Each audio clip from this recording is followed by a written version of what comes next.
عزیزان گرامی، حقیقت حال یہ ہے کہ اعلیٰ حضرت امام اہل سنت نے جو تفسیری کام کیا ہے، جو تجدیدی کام کیا ہے، جتنے بھی کام کیے ہیں، جو دین کا احیاء کیا ہے، ان تمام کا احاطہ، ان تمام کا حصہ تو بڑا مشکل ہے۔ ایک بات صرف عرض کرتا ہوں، اور وہ یہ ہے عزیزان گرامی کہ اعلیٰ حضرت امام اہل سنت کے ان زندگی کے تمام کارناموں میں ایک کارنامہ یہ بھی ہے کہ عشق مصطفیٰ صلی اللہ علیہ وسلم کا سبق دنیا کو دے دیا، اور یہ ایسی میراث ہے، اور یہ بتایا اعلیٰ حضرت امام اہل سنت نے، اے لوگوں دیکھو، آدمی سجدہ کر کر کے ماتھا رگڑ رگڑ کر اپنی پیشانی پہ شامی کباب بھی اگر بنا لے تو نجات نہیں ہے۔ نمازیں پڑھ پڑھ کر گھٹنوں پہ اگر گھٹے پڑ جائیں اس میں بھی نجات نہیں ہے۔ روزہ رکھ رکھ کر اپنی آنتوں کو سکھا بھی لے اس میں بھی نجات نہیں ہے۔ حج کر کے لاکھوں روپیہ ضائع کر دے اس میں بھی نجات نہیں ہے۔ ہاں، گناہ گار ہی کیوں نہ ہو مگر اس کے دل میں شمع محمدی کی گویا شمع محمدی اگر روشن ہے اس کی نجات تو بہرحال ہو سکتی ہے، اور بغیر عشق محمدی صلی اللہ تعالی علیہ وسلم آدمی کی نجات نہیں ہو سکتی۔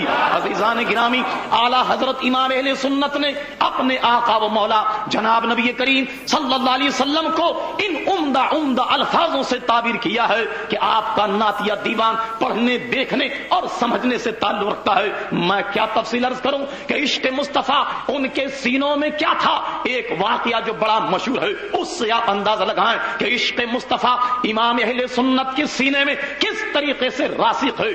بریلی شریف کا وہ واقعہ کہ ایک مرتبہ اعلیٰ حضرت امام اہل سنت پالکی میں کہیں تشریف لے جا رہے ہیں، کمہاروں نے آپ کی پالکی اٹھائی کہ تھوڑی دور چلنے کے بعد بھرائی ہوئی آواز میں امام اہل سنت اپنے وقت کا عظیم مجدد یوں گویا ہوتا ہے کہ اے مزدوروں میری پالکی نیچے اتار دو۔ سارے مزدور سامنے کھڑے ہو گئے، کہنے لگے لوگوں، ارے میرے عشق نے نبی کریم علیہ السلام کی خوشبو کو محسوس کیا ہے، تمہیں اپنے جد امجد کی قسم ہے بتاؤ تم میں کوئی سید زادہ تو نہیں ہے؟ تمام لوگ کھڑے ہوئے ہیں، اور اصل میں جو ایک سید زادہ تھا اس کے چہرے کا اتار چڑھاؤ دیکھنے سے تعلق رکھتا تھا۔ وہ کہنے لگا مولانا، مزدور سے ذات پات نہیں پوچھی جاتی، اس سے تو صرف کام لیا جاتا ہے اور مزدوری دی جاتی ہے۔ سمجھ گئے امام اہل سنت کہ اس کا تعلق ہی سید گھرانے سے ہے، اور یہ دیکھ کر کہ احمد رضا تو عشق مصطفیٰ کا بڑا دم بھرتا ہے، ارے کل قیامت میں اگر آقا یہ کہیں احمد رضا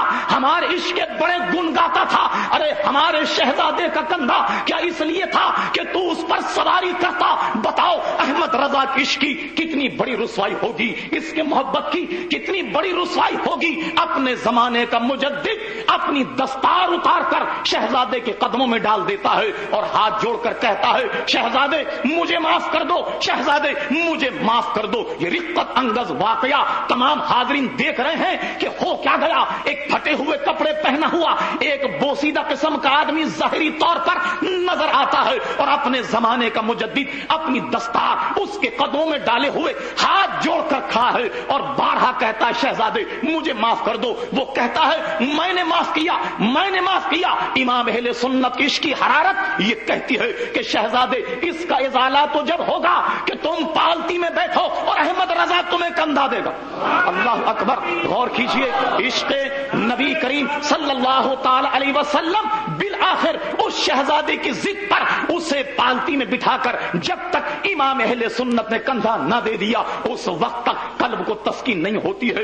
ایمان سے کہو کہ جس کی اولاد کے بارے میں جس کے دل میں اتنی محبت اتنا عشق ہو تو ان کے جد امجد جناب نبی کریم علیہ السلام سے محبت کا کون اندازہ لگا سکتا ہے؟ یہ درس امام اہل سنت کو کس نے دیا؟ آئیے لگے ہاتھ جنید بغدادی کا وہ واقعہ دیکھیے کہ جس نے امام اہل سنت کو یہ سبق دیا۔ جنید بغدادی اپنے زمانے کا مشہور پہلوان، اپنے زمانے کا رستم ہے، اور بغداد کے اس حاکم کے برابر ان کی نشیز رکھی ہوتی ہے۔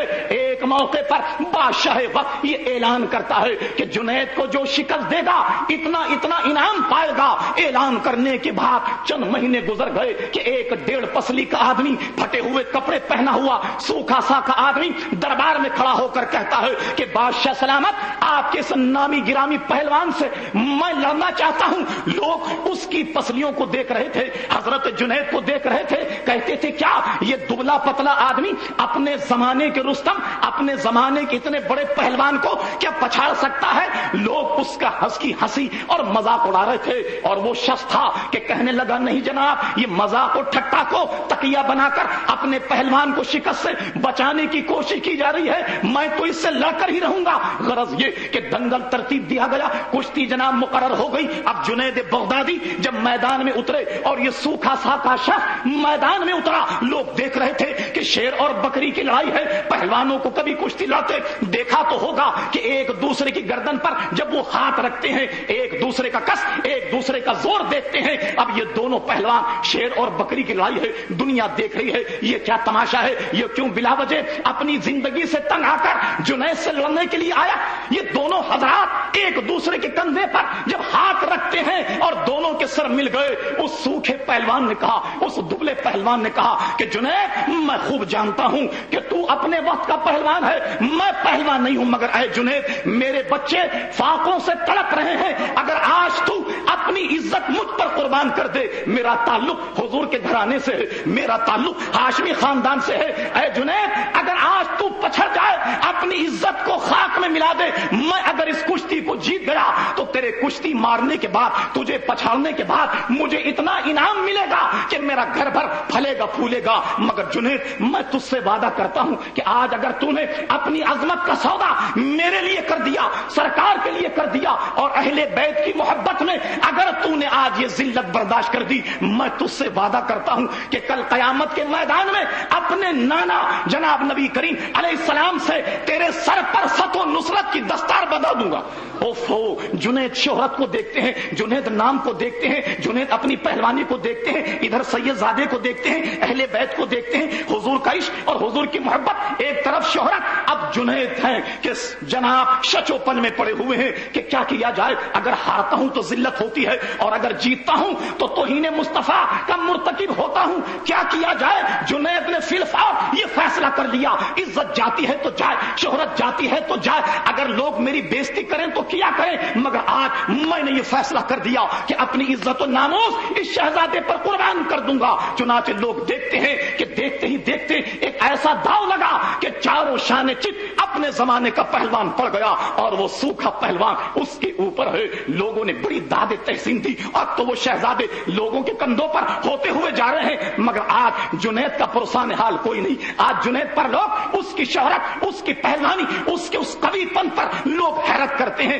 آج جنید کی وہ ذلت ہوئی کہ اس سے پہلے نہیں ہوئی. آج ان کا کوئی پرسان حال نہیں, آج ان کا کوئی غمخار نہیں. اس کے بعد تنہے تہاں رات ہونے کے بعد دنگل سے اٹھے اور چلے گئے اپنے گھر. رات میں جب سوتے ہیں بستر میں جب لیٹے, راتیں کچھ بڑی تھی مگر لگتا یہ تھا کہ آج کی رات کچھ اور طویل ہو گئی. اب سوچتے ہیں شہرت کہاں گئی, عزت کہاں گئی, پہلوانیت کہاں گئی, سرکاری وظیفہ ملتا تھا وہ بھی ختم ہو گیا. مگر ہاں سوچتے ہیں کہ ہاں یہ سب کچھ حضور کی محبت میں قربان کیا ہے. ارے شہزادے نے یہ بھی تو کہا ہے کہ اے جنید اگر آج اپنی عزت میرے آقا کے نام پر قربان کر دے, کل قیامت کے میدان میں فتح و نصرت کی دستار تیرے سر پر بندھاؤں گا. جنید کہتے کیا مجھ جیسا گناہگار آدمی حضور کے ہاتھ میرے سر دستار باندھے, کیا ایسا ہو سکتا ہے؟ میرے مولا اگر ایسا ممکن ہے آج ہی قیامت آ جائے, آج ہی حشر برپا ہو جائے تاکہ میں اس نورانی شکل کو دیکھ لوں, تاکہ اس نورانی ہاتھوں کو دیکھ لوں کہ جو میرے سر پر دستار باندھے, فتح و نصرت کی دستار رکھے. بس یہ سوچتے ہیں کہ نیند لگ گئی. نیند لگنے کے بعد وہ تو یہ سوچ رہے تھے کہ یا اللہ قیامت کب آئے گی, حشر کب برپا ہوگا, کتنے سال ہیں, کتنی صدیاں ہیں, کتنے دن ہیں. مگر جب لیٹے اس کا ثمر یہ ملا, اس کا انعام یہ ملا کہ سرکار ابد قرار خواب میں تشریف لے آئے. کہنے لگے جنید ارے ہم اپنے شہزادوں کا ادھار قیامت تک کے لیے ادھار نہیں رکھتے, کھڑے ہو جاؤ, ہم تو تمہاری دستار بندی کو آئے. ادھر جنید پر حال کھلا کہ یہ سودا ارے اتنا وہ نہیں تھا تاخیر والا کہ قیامت میں یہ سارا سما ہوتا. حضور آ گئے, جنید کھڑے ہو گئے اور حضور صلی اللہ علیہ وسلم نے فتح و نصرت کی دستار آج جنید کے سر پہ ایسی باندھی کہ کوئی کیا بتائے کہ جنید جب صبح اٹھے بڑے بڑے غوث بڑے بڑے قطب اپنی جھولیاں پھیلا ہوئے حضرت جنید کے بھیک کے منتظر ہے. عزیزان گرامی, یہ وہ سبق تھا امام اہل سنت نے لیا اور اس کے بعد کہتے ہیں شہزادے جب تک اس پالکی میں نہیں بیٹھو گے میں جب تک تمہیں کندھا نہیں دوں گا میرے قلب کو تسکین نہیں ہوگی. اور یہی وہ عشق رسول تھا کہ ببانگ دہل کہا امام احمد رضا کا سینہ چیرا جائے, اس کے دل کے 2 ٹکڑے کیے جائیں, ایک پہ لکھا ہوگا لا الہ الا اللہ, دوسرے پہ لکھا ہوگا محمد رسول اللہ. ہاں یہی وہ عشق مصطفیٰ ہے. کہتے ہیں لوگوں میرا جب انتقال ہو میری قبر کو قد آدم کھودنا. لوگوں نے کہا حضور کمر برابر کھودی جاتی ہے. کہنے لگے بات یہ ہے کہ میں نے صحیح حدیثوں میں پڑھا کہ جب آدمی مرتا ہے اس سے 3 سوال کیے جاتے ہیں, بتا تیرا رب کون ہے, بتا تیرا دین کیا ہے. اور اس کے بعد حضور علیہ السلام اپنی جسمانی صورت میں تشریف لے آتے ہیں, چہرے انور دکھا کر فرشتے کہتے ہیں اے قبر والے بتا ان کے بارے میں کیا کہتا ہے. ارے غلام مصطفیٰ ہوگا اگرچہ مجھ جیسا گناہگاری کیوں نہ ہو, کہے گا فرشتوں ان کے بارے میں پوچھتے ہو, ارے یہ تو وہ ہیں جن پر دوران نماز میں سلام پڑھا کرتا تھا, یہ تو وہ ہے جن پر دوران نماز میں درود پڑھا کرتا تھا. کہا میں نے یہ کتابوں میں پڑھا ہے. اب احمد رضا کی خواہش یہ ہے کہ حضور جب قبر میں آئے تو یہ کھڑا ہو کر قبر میں بھی کہے مصطفیٰ جان رحمت پہ لاکھوں سلام, شمع بزم ہدایت پہ لاکھوں سلام. ہاں کہتے ہیں آنکھ عطا کیجئے اس میں ضیاء دیجئے, جلوہ قریب آ گیا تم پہ کروڑوں درود. عزیزان گرامی, یہ وہ عشق مصطفیٰ کا سبق جو اعلی حضرت امام اہل سنت نے ہم کو دیا ہے. ہمیں اسی کو مضبوطی کے ساتھ تھامے رہنا چاہیے. قسم خدا کی نجات نجات نجات اگر ہے تو اسی سبق میں ہے. ہاں کیوں رضا آج گلی سونی ہے, اٹھ میرے دھوم مچانے والے.